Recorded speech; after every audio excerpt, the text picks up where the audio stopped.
Sehat semuanya? Ya gua enggak ya. Malum lah lagi bulan Ramadan, jadwal manggung lagi banyak. Banyak di cancel, ya Allah. Stres gua. Tapi ya zaman sekarang yang namanya sehat itu susah. Kalau sakit mah gampang gitu. Kita tinggal keluar rumah hujan-hujanan sakit. Keluar rumah panas-panasan sakit. Bahkan waktu masih jadi pengangguran, gue di rumah aja gak ngapa-ngapain. Gue sakit. Sakit hati diomongin tetangga itu. Tahu sendiri kan ya tetangga kalau udah ngomong tuh apa aja dibahas gitu. Tuh lihat tuh si Ridwan udah lulus bukannya kerja malah di rumah mulu. Tuh lihat tuh si Ridwan udah gede bukannya bantuin orang tua malah nyusahin mulu. Sampai akhirnya sekarang gue jadi stand up comedian masih diomongin juga.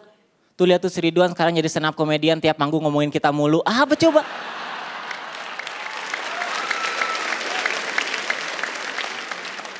Sakit loh hati gue. Hati gue tuh lembut. Tapi ya jujur buat hidup sehat tuh susah. Apalagi gue ini seorang perokok. Bagi gue rokok itu adalah gaya hidup. Makanya kalau ada yang bilang rokok membunuhmu gue gak takut. Karena rokok buat gaya. Kalau mau bunuh ya bunuh aja. Toh percuma juga gue hidup kalau mati gaya.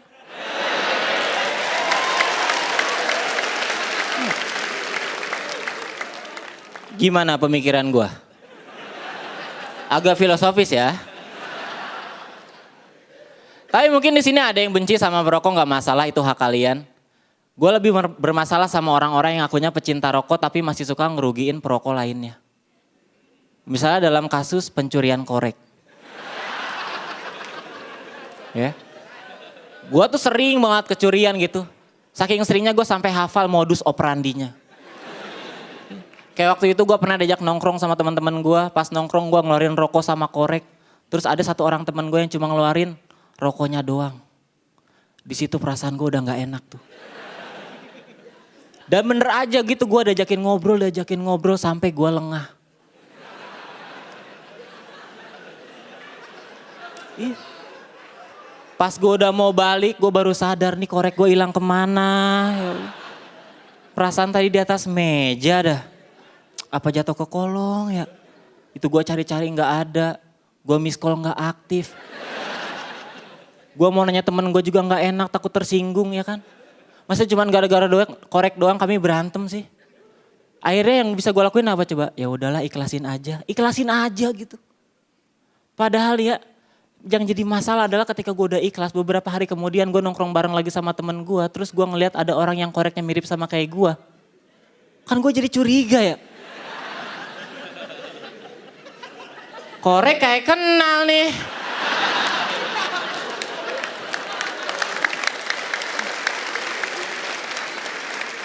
Terus di situ dia baru ngaku gitu, sorry Wan kemarin koreknya kebawa.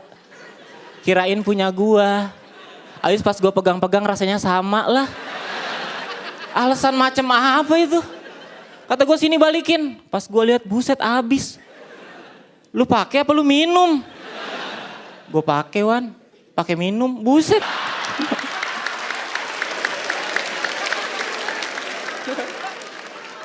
Tapi ya dari kejadian itu gue jadi tahu ternyata rokok dan korek itu sama-sama berbahaya.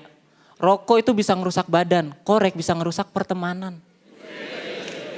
Makanya nih buat produsen korek gitu, next time kalian bikin korek, bikinlah korek dengan sistem keamanan yang jelas. Ya minimal bikin korek dengan password. Jadi kalau korek kita diambil orang minimal di tangan pencuri korek kita nggak guna karena ada passwordnya. Password ini penting loh. Gue sih gini ya, kalau modus pencurian korek ini nggak pernah ada solusinya. Gue cuma takut modus yang sama bakal digunain sama penjahat buat ngelakuin tindak kriminal yang lebih besar lagi gitu. Gue kan nggak mau ketika gue nanti udah punya keluarga terus diajakin nongkrong bareng sama teman-teman gue. Gue bawa anak sama istri gue. Terus tiba-tiba ada yang cuma bawa anaknya doang.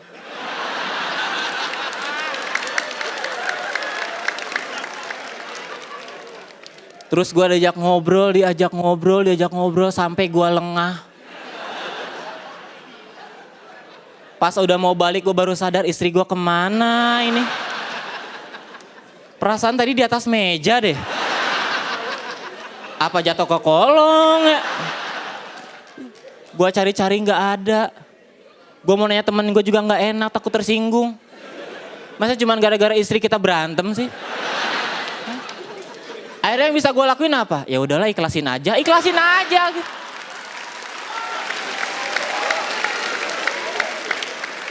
Masalahnya yang gue takut nanti kejadiannya terulang lagi gitu. Gue udah ikhlas beberapa hari kemudian. Gue nongkrong lagi sama teman-teman gue. Terus ada yang bawa istri bentuknya mirip kayak punya gue. Kan gue jadi curiga gitu ya. Istri kayak kenal nih.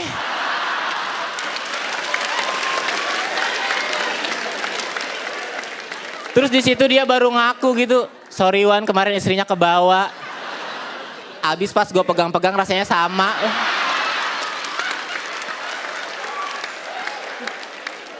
Alasan macem apa? Udah diapain aja istri gue sama lu?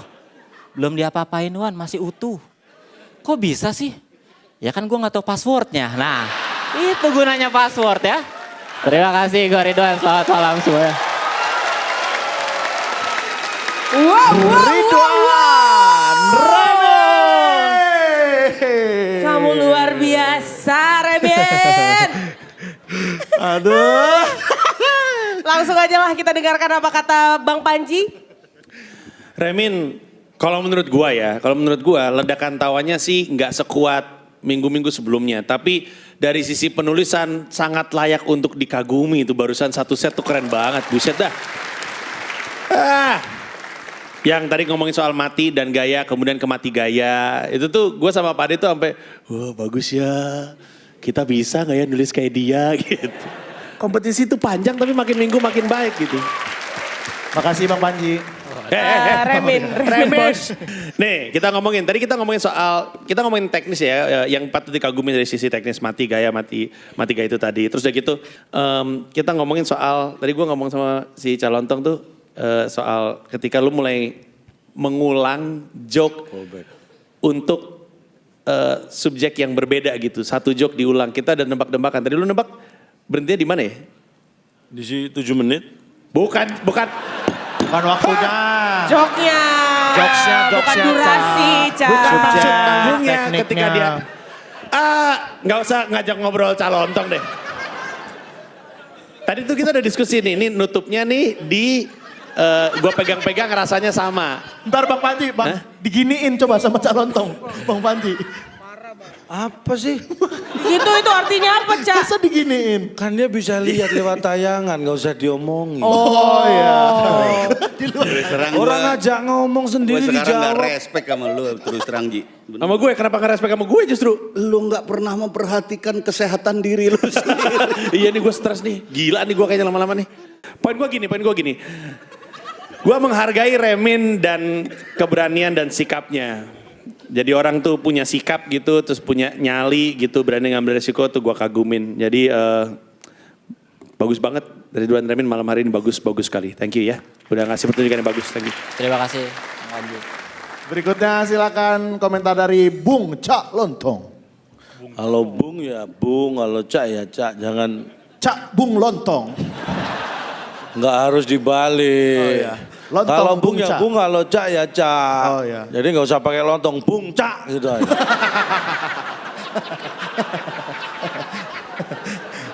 Wah baru kali ini dia marah-marah ya. Apa ketawa? Kameramen ketawa. Masa Lihat, gak boleh Masa ketawa? nggak boleh, Ca? Sampai botak palanya loh ketawa mulut. Tadinya gondrong loh dia. Kayak ngerti. Baik Ridwan, ini luar biasa menurut saya. Biasanya yang namanya callback itu kan satu punchline-nya atau satu idiom. Ini satu cerita loh callback semua. Hanya, ya kan? Satu beat. Dan itu durasinya ada 1,5 menit, 2 menit ada kali tadi ya? 1,5 menit. Ya ada Iyalah. semenit. Ada semenit. Ada kan? Artinya itu sesuatu yang menurut aku luar biasa itu. Karena begini, dari awal ketika kamu bicara sesuatu yang nggak lucu pun orang sudah terbawa gitu. Kamu nongkrong cuma bawa rokok, kamu bawa rokok sama korek, temenmu datang cuma bawa rokok. Mereka sudah membayangkan itu. Jadi apa maksud saya begini, apa yang kamu sampaikan itu diikutin orang, diikutin dalam arti ingin mengetahui kelanjutannya apa. Ini yang susah dan menurut saya itu luar biasa. Very good job. Terima kasih Calontong. Very good job dari Cak Lontong. Berikutnya silakan komentar dari Bung Indro. Buat saya kamu memang sudah mengagumkan. apalagi soal prinsip. Saya cuma pengen mengingatkan, ini cara berpikir. Ketika kamu punya prinsip terhadap hal-hal politik misalnya, apapun misalnya. Tapi ada satu prinsip yang kira-kira mungkin kita semua sebagai penampil di sana, sebagai public figure, yang perlu kita pikirkan juga untuk kemaslahatan semua, bukan hanya golongan ya. Rokok misalnya. Ini yang tadi dikatakan bahwa tidak boleh apa segala macam. Kayaknya saya lebih memilih bukan karena dilarang, bukan karena tidak boleh. Tapi ini adalah norma umum. Sama seperti misalnya kamu punya beat soal perempuan. Bagaimanapun juga perempuan punya norma-norma tertentu yang kayaknya kita juga nggak boleh melecehkan itu gitu. Dan hanya karena itu saya nggak bisa kasih kompor gas. Walaupun sebetulnya kalau tidak ada itu kamu kompor gas banget. Terima kasih, keren banget, bagus banget. Terima kasih Pak Dendro.